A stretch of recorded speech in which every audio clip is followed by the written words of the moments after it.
Donc aujourd'hui, si on demande à la Senco de démontrer clairement avec les PV si c'est qu'elle avait dit que les données que la CENI a publiées, ce ne sont pas des vraies données, la Senco n'a pas de preuves. La Senco a le support de tout ce qu'il a allégué dans son rapport. C'est support de la CENI ou bien les supports de la Senco? Les supports, non, la Senco détient les supports. De la CENI ou bien de la Senco?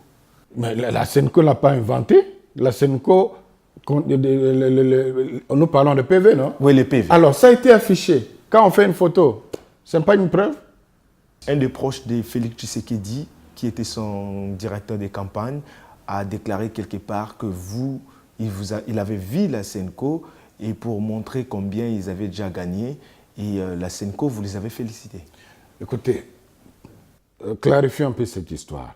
Nous avons effectivement reçu les gens de cash, envoyés par M. Kamere, avec des données pour 3 millions et quelques de votants, pendant que nous, on avait plus de 13 millions de votants. Alors, dans la compilation qu'ils ont faite de ces 3 millions-là, c'était le président Félix qui était donné vainqueur. Alors, on a accepté la confrontation. Et je vous dis, c'était devant témoins. Nous avons appelé le porte-parole de l'ECC, nous avons appelé le bishop Djamba de Simoncel. Ils étaient présents pour dire qu'on n'avait vraiment rien à cacher. On a d'abord parlé de la méthodologie.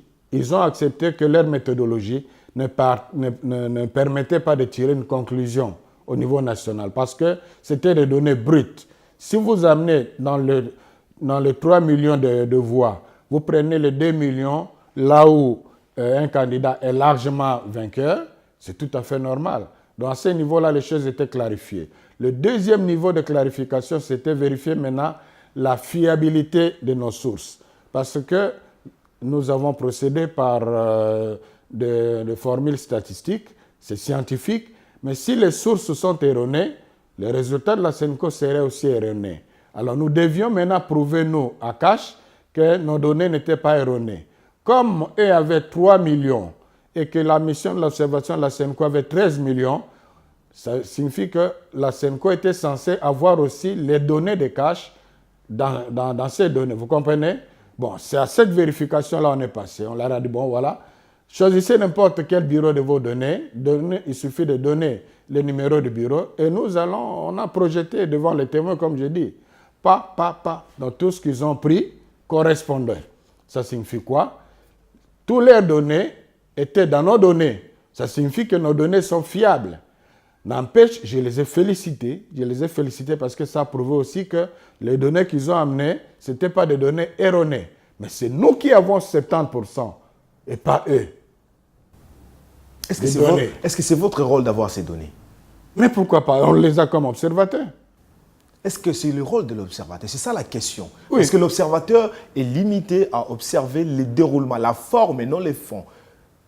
Parce que le fond, c'est la CENI qui organise les élections. Vous êtes au niveau de la forme, la crédibilité. Je ne suis pas pour cette. Tu ne me diras pas une loi où on interdit à l'observateur. Mais quelle est la mission des observateurs? C'est d'observer le déroulement des élections. Le déroulement des élections, la compilation, ça fait partie des déroulements des élections. La publication, ça fait partie des déroulements des élections. Oui, c'est-à-dire on a compilé, oui. On a dépouillé, oui. On a affiché, oui. Mais ce qu'on a affiché, c'est conforme au vote. Là, ce n'est pas votre rôle, monsieur. Si, pourquoi pas? Nous sommes quand même des citoyens. Ce que la CENI elle-même a publié et affiché devant les bureaux de vote. Si nous nous rendons compte qu'à la fin, quand on fait la comptabilité par rapport à nos données, ça ne correspond pas, quelle loi avons-nous violée? Voilà, nous sommes déjà à la fin, monsieur l'abbé. Quel est votre dernier message par rapport à aujourd'hui l'opposition? On doit dire l'opposition a gagné aujourd'hui. Quel est votre message? Écoutez, nous appelons à la vérité. Nous recommandons que la Cour constitutionnelle fasse les choses correctement.